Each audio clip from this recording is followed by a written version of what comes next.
Dès son démarrage et au cours de son exécution, Blender va s'appuyer sur différentes ressources.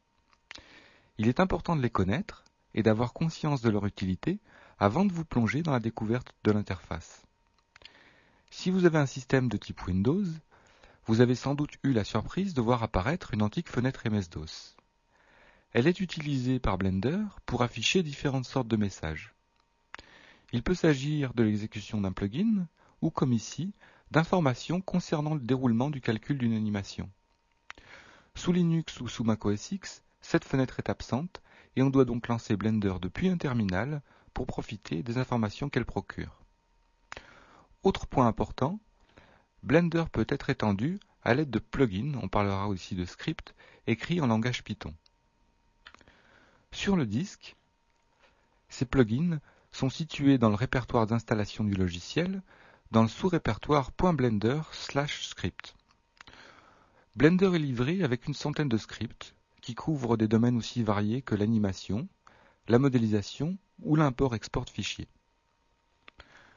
Dans l'interface, les fonctionnalités qui dépendent d'un plugin Python sont toujours précédées par une icône en forme de serpent vert. C'est le logo du langage.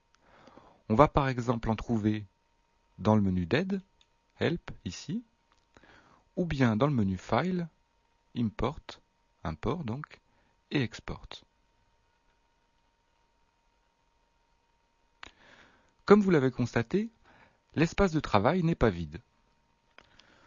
Contrairement à d'autres applications qui vous demandent de créer un nouveau document avant de commencer à travailler, Blender s'ouvre toujours avec un fichier neuf.